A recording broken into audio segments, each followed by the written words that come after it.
Hi everyone, this is Nikki Rowland and today I have a layout to share for Bramble Fox. I am using the December Fox box and I'm using the Spread Joy title there.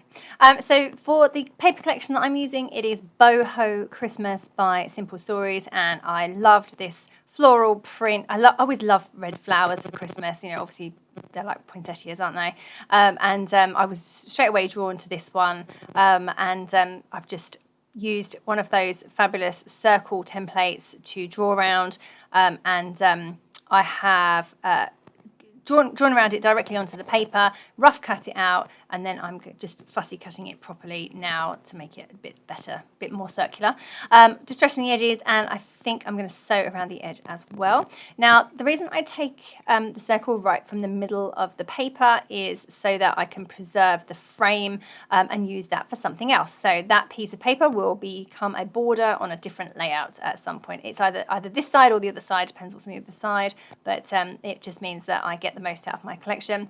I'm not short of paper supplies, as I'm sure most of you are in the same boat. However, I just can't help scrapbooking in this way. Really quite frugal sometimes.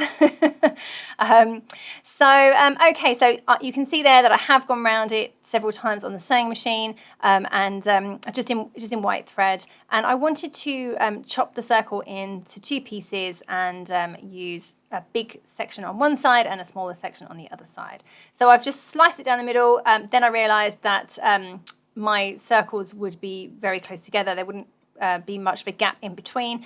So I cut a bit more off of the smaller piece, therefore I've got a smaller section over on the right hand side, and that gave me a bigger gap in between the two.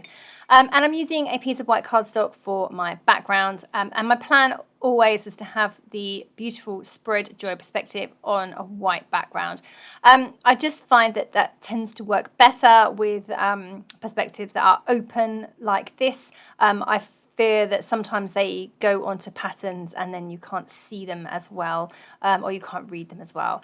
So I like to give them center stage and show them off to their best of their ability by placing them onto white or a very plain background, like something like a light pink would be fine too. But this busy pattern that I've got on my circle, the Spread Joy words would get lost in that. So definitely needed to have an arrangement on this layout where my title was on the white. So that's what I've done. I've just mounted my photo. I've pulled out a few other perspectives as well. Those little black stars, they're in the December Fox box as well. But I've also got one little ornament in red over on the right hand side and one little green Christmas tree. Now, where did I get those from? That's a really good question. I don't really know. I have a whole drawer full of Bramble Fox Christmas perspectives. Maybe not a whole drawer, quite a lot of drawer though. As soon as Christmas time comes around each year, I delve into it and see what I can get used.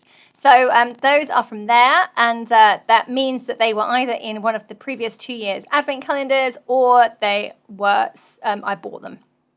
They're little mirrored ones. I think they must have been in an advent calendar. They're very cute, very, very cute. So I thought I would use those on this layout as well, together with the Spread Joy and the 3 little black stars from the Fox box. So I have been really trying my hardest on all of my Christmas layouts so far this year. I've been really trying to get as many of my older Bramble Fox perspectives used up, because it's just they're not fulfilling their full Christmas potential by sitting in my drawer. So I'm trying to help them fulfill their Christmas destiny. If any Friends fans might recognise where that came from, but okay, so you can see that I've got the bare bones of my layout in place. I've got my 2 circles stuck down. I've got my Spread Joy in position. I've got my photo. It's mounted. It's got a layer behind it. So now I'm just going to start adding some embellishments to the layout. This is the fun part really, because I always feel that once I've got the main parts of the layout in place, then it's just all the pretty bits. So I just get to fiddle around with all the embellishments and build my clusters, which is one of my favourite things to do. So just creating 3 little clusters. You can see there, they're coming together. One on the bottom left of my photo, one on the top right of my photo going onto the white, and then one at the bottom right of the layout, which is on the circle. So that very much balances out the big cluster where the photo will be.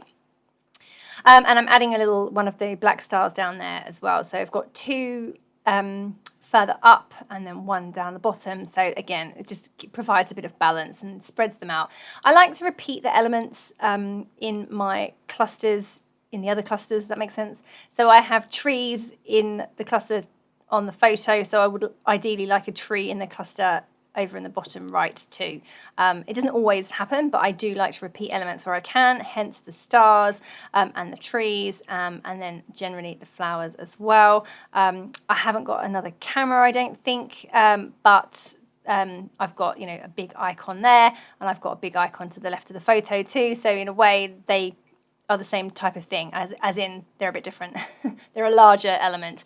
And I've got one of those 2 little mirrored perspectives I mentioned earlier. So the ornament and the little green mirrored Christmas tree. I've got one of those in each of those clusters as well.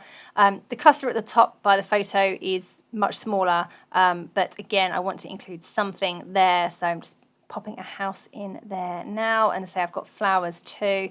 So yeah, this is all kind of coming together. I always enjoy building the clusters.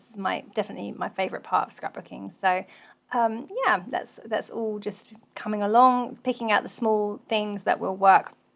Obviously, I've got quite a lot going on this layout already with the giant circle, so I just need to make sure I meant to say that the circle is very busy, very, very busy pattern paper, so therefore it's a little difficult to build clusters over that paper, but it's coming together quite well. It is a little bit more challenging to build that cluster to the left of the photo, but I think I'm doing okay. I think it looks all right. Ephemera with a white border always helps with this, and I also distress the edges too and raise them up on foam pads, so you get a bit of separation then between the cluster itself and the busy background. Okay, so now I'm just adding in some word strips. They are from the sticker sheets, the 12 by 12 sticker sheet. I always enjoy using those little phrases.